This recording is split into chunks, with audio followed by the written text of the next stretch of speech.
Hello दोस्तों, तो चलिए करंट अफेयर्स देखेंगे। आज 11 फरवरी है। आज का जो दैनिक समसामयिक की जो करंट अफेयर्स सब इसका हैंड रिटन नोट्स आपको टेलीग्राम चैनल पे मिल जाएगा, जिसका लिंक चैनल के डिस्क्रिप्शन में दिया हुआ है। वहाँ से आप ज्वाइन कर सकते हैं। बहुत से लोग वहाँ ज्वाइन करके जो है PDF लेते हैं। ठीक है, तो चलिए शुरू करते हैं। पहला क्वेश्चन है, United states green building council की LEED लिस्ट ने, LED का फुल फॉर्म क्या होता है? Leadership in energy environment design. इसका लिस्ट एक जारी हुआ। किसने जारी किया? United state green building council ने इसको जारी किया है 2025। तो इसमें जो है एक चीज़ जान लो, इसमें जो है USA नहीं शामिल है। तो USA शामिल नहीं है और कुल इसमें 10 देश शामिल है, जिसमें जो है टॉप पर किसने रहा? तो ये चाइना जो है टॉप पर रहा। सेकेंड स्थान पर कौन है? भारत। तो इसमें जो है एनर्जी और एनवायरनमेंट डिजाइन में, मतलब एनर्जी बढ़ावा देने में, एनवायरनमेंट को सुरक्षित रखने में कौन एक नंबर पर रहा? तो वो चाइना। और सेकेंड नंबर पर कौन रहा? भारत। एनर्जी को बढ़ावा देने, यही सब, इसी सब के लिए जो है LEED लिस्ट जारी किया United states green building council ने। तो ये था। नेक्स्ट क्वेश्चन हम देखते हैं। भारत की पहली क्वांटम वैली की नींव रखी गई। कहाँ रखी गई? सब जानते हैं इसके बारे में। इसका जो है नींव किसने रखी? केंद्रीय राज्य मंत्री डॉक्टर जितेंद्र सिंह ने। डॉक्टर जितेंद्र सिंह ने इसका जो है नींव रखी, इसको शुरुआत किया आंध्र प्रदेश के अमरावती जिले में। कहाँ पे? आंध्र प्रदेश के अमरावती जिले में इसकी नींव रखी गई। पहली क्वांटम वैली टेक्निक का जो है नींव रखी गई। इसमें जो है CM चंद्रबाबू नायडू भी शामिल हुए थे इसमें। और इसमें जो है क्वांटम कंप्यूटिंग और AI पर काम होगा। इस पर जो है इसके तहत जो है क्वांटम कंप्यूटिंग और AI पर काम होगा। AI जानते हैं अभी बढ़ते दौर में जो है AI की आवश्यकता बहुत ज़्यादा बढ़ चुकी है। इसके तहत जो है क्वांटम का अर्थ होता है साइज छोटा और स्पीड तेज। पहले के कंप्यूटर बहुत से बड़े बड़े आते थे और स्पीड भी नहीं होती थी, ठीक है। लेकिन आज के कंप्यूटर बहुत छोटे आते हैं लेकिन उसकी स्पीड बहुत ज़्यादा तेज होती है। ये इसे कहते हैं क्वांटम। तो क्वांटम टेक्निक को इसमें डेवलप करना, AI का भी डेवलप करना, यही इसका काम है, ठीक है। नेक्स्ट क्वेश्चन की बात करें, दालों में आत्मनिर्भरता मिशन किसने चालू किया? तो किसने चालू किया देखते हैं। तो इसको लॉन्च किया शिवराज सिंह चौहान, जो कि कृषि मंत्री हैं। मध्य प्रदेश के सीहोर डिस्ट्रिक्ट से अमलाहा से जो है, मध्य प्रदेश के सीहोर डिस्ट्रिक्ट में अमलाहा जगह पर से इसको लॉन्च किया, ठीक है। इसके बात करें कि मध्य प्रदेश के CM तो मोहन यादव इसमें शामिल थे और डिप्टी CM जगदीश देवड़ा और राजेंद्र शुक्ला भी इसमें शामिल थे, ठीक है। इसका उद्देश्य क्या है? दाल के निर्यात को बढ़ावा देना और आयात को कम करना, डिपेंडेंसी को कम करना और निर्यात को बढ़ावा देना। इसमें आत्मनिर्भरता को बढ़ावा देना इसका काम है, ठीक है। इसमें इसी में जो है दाल की किस्म के बारे में बात भी किया गया। मध्य प्रदेश ने 2026 को किसान कल्याण वर्ष के रूप में मतलब घोषित किया या घोषणा किया मध्य प्रदेश ने, ठीक है। मध्य प्रदेश सरकार ने 10 फरवरी को विश्व दलहन दिवस मनाया जाता है। आप जानते हैं दलहन वर्ष जो है 2016 को घोषित, जानते हैं दलहन वर्ष किसको कहा जाता है? 2016 को, ठीक है। नेक्स्ट क्वेश्चन, आप एक चीज़ कमेंट करके बता सकते हैं कि यहाँ पे जो महाराष्ट्र का भी जो है 2 डिप्टी CM है, ठीक है। यहाँ ये मध्य प्रदेश का भी 2 डिप्टी CM। नेक्स्ट क्वेश्चन देखते हैं। बायोफेज 2026 ने भारत को कंट्री ऑफ द ईयर से सम्मानित किया, ठीक है। बायोफेज 2026 ने भारत को कंट्री ऑफ द ईयर से सम्मानित किया। यह कहाँ आयोजन हुआ? जर्मनी के नूनबर्ग स्थान पर जो है इसका आयोजन हुआ है।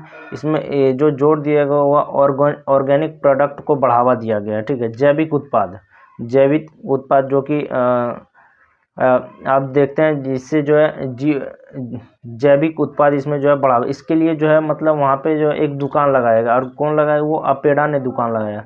अपेडा क्या करता है? तो जो जितने भी कृषि उत्पाद है ना देश में, उसके निर्यात को बढ़ावा देता है। इसके निर्यात को जो अपेडा बढ़ावा देता है। और यही अपेडा वहाँ जाके दुकान लगाया, वहाँ पे पवेलियन लगाया है एक।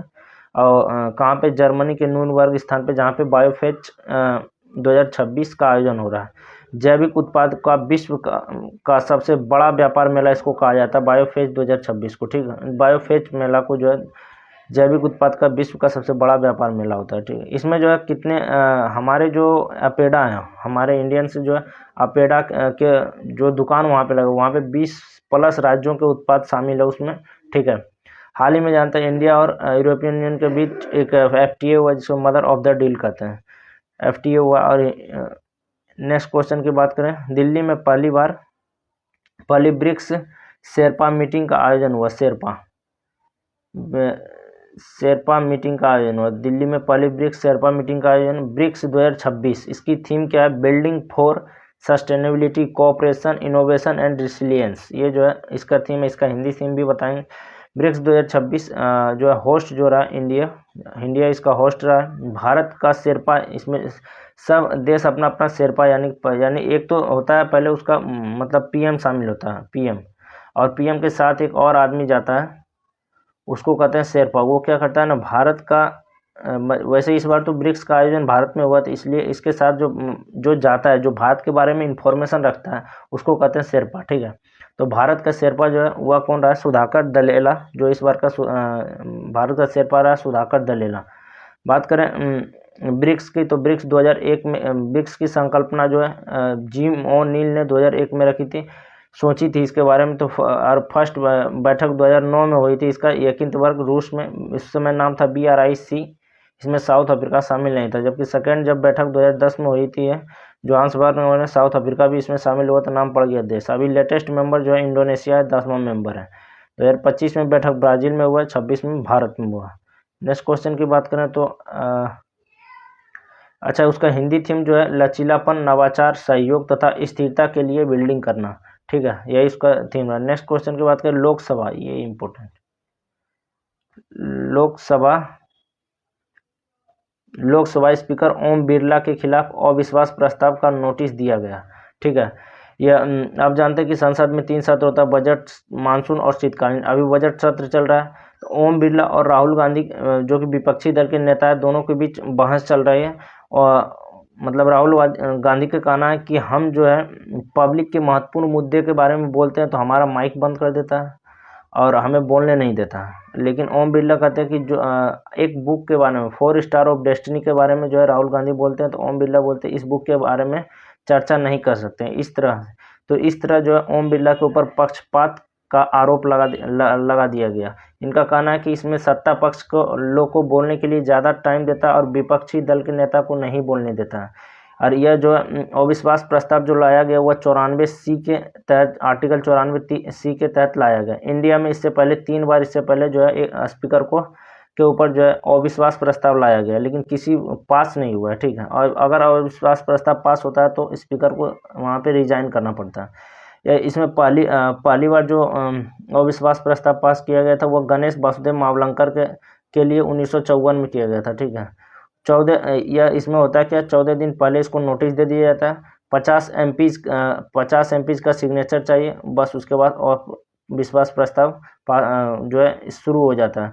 पब्लिक के इनका कहना है विपक्षी पब्लिक के महत्वपूर्ण मुद्दे पर बोलने नहीं देता है। ठीक है, लोकसभा स्पीकर और डिप्टी स्पीकर के लिए जो आर्टिकल है, आर्टिकल 93 होता है।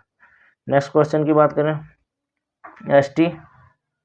STQC lab automation portal. STQC lab automation portal, क्या नाम है पोर्टल का? सत्य। ये इसको किसने लॉन्च किया था? Mighty ministry of information, ministry of electronics and information technology.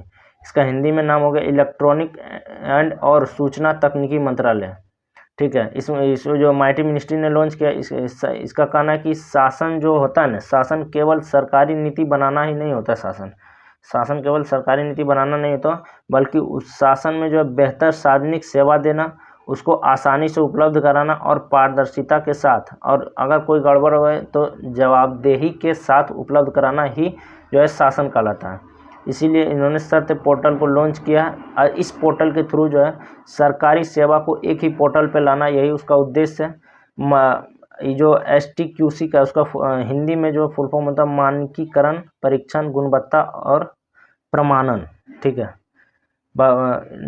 तो ये था STQC का लैब ऑटोमेशन पोर्टल सत्य के बारे में। नेक्स्ट की बात करें, 2 बुक लॉन्च हुआ है। ई माटी कथा कहे जो कि उड़िया भाषा में, और बुक्सी जगबंधु जो कि इंग्लिश भाषा में। ठीक है, यह जो किसने लिखा है, तो पूर्व गवर्नर विश्वभूषण हरिचंदन ने इसको लिखा है और इसको लॉन्च किया ओडिशा के राज्यपाल हरिबाबू कंबमपति जो है इसको लॉन्च किया।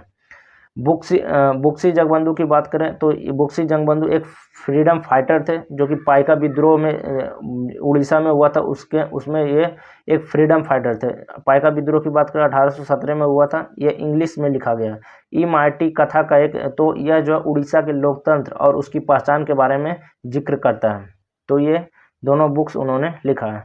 नेक्स्ट क्वेश्चन की बात करें तो नेक्स्ट क्वेश्चन है जेली AIIP समुद्र 2.0 और Shivas early warning system launch, ये तीन जो है लॉन्च हुआ, ये सिस्टम लॉन्च हुआ। किसने लॉन्च किया देखते हैं। Indian national centre for ocean information service INO इनकोस जो होता है, ये जो होता है इसका फुल फॉर्म होता है, ये इनकोस जो होता है इसका जो है 27th फाउंडेशन डे है। यह एक संस्था है, इनकोस जो एक संस्था है और इसी ने इसको लॉन्च किया, ठीक है, इसी ने लॉन्च किया। इसका जो 27th फाउंडेशन डे था, हैदराबाद में इसको लॉन्च किया। और इनकोस को जो है 2025 में सुभाष चंद्र बोस आपदा प्रबंधन पुरस्कार जो मिला था। आप जानते हैं आपदा प्रबंधन पुरस्कार 2 श्रेणी मिलता है, एक तो व्यक्तिगत श्रेणी, एक संस्थागत श्रेणी। तो ये संस्था को मिली थी 2025 में, ठीक है। इस बार किसको मिला आप कमेंट करें, ठीक है। 27 फाउंडेशन डे हैदराबाद में मनाएगा। इसरो के वर्तमान चेयरमैन बी नारायणन भी इसमें शामिल थे, ठीक है। जेली AIIP के बारे में बात करें तो यह जेली फिश उत्पादन को बढ़ावा देने के लिए लॉन्च किया गया, ठीक है। समुद्र 2.0 पोर्टल जो लॉन्च किया समुद्री सलाह देने के लिए इसको लॉन्च किया गया। शिवास के अर्ली वार्निंग की बात करें तो यह तटीय बाढ़ के पूर्व चेतावनी को जो है के बारे में बताएगा, ठीक है। तो ये 3 पोर्टल लॉन्च किया था किसने, तो इनकोस ने लॉन्च किया। Indian national centre for ocean information service, information में सूचना, सर्विस में सेवा, ठीक है। नेक्स्ट क्वेश्चन की बात करें, USA के हार्टविक कॉलेज के रिसर्चर्स ने नवपाषाण युग के पुराने कंकालों की खोज की, ठीक है। यह कितना पुराना था, तो यह 3000 से 5000 साल पुराना था। यह इसमें 2 कंकाल की खोज की, उसमें से एक कंकाल जो 5.5 फीट की सही से एकदम पूरा आदमी के जैसा नजर आता था। वो कंकाल पूरा था तो आदमी का ही, लेकिन वो 2 को जो है एक सोए हुए फॉर्म में था और वो पूरा मस्त, पूरा एक भी उसमें कोई टूटा फूटा नहीं था। वो 5.5 फुट का सही सलामत था। कर्नाटक के बल्लारी के टेक्कल मोटा स्थान पर इसने खोज किया। कर्नाटक के बल्लारी के टेक्कल मोटा स्थान में इसका पता कैसे करता है कि कितना पुराना है, तो कार्बन डेटिंग से। इसमें जो यूज किया जाता है कार्बन 14 समस्थानिक का जो यूज किया जाता है। जीवाश्म की उम्र को पता करने के लिए कार्बन डेटिंग का यूज करते हैं। नेक्स्ट क्वेश्चन की बात करें तो ये CISF ने तटीय सुरक्षा जागरूकता को बढ़ावा देने के लिए देश भर में वंदे मातरम साइक्लोथॉन 2026 को दिखाई हरी झंडी। ये 2026 में वंदे मातरम साइक्लोन 2026 को हरी झंडी दिखाई CISF ने, ठीक है। तो ये था पूरा करंट अफेयर्स। कैसा लगा जरूर बताएं कमेंट करके और हमारे चैनल को सब्सक्राइब करें। मिलते हैं अगले वीडियो में।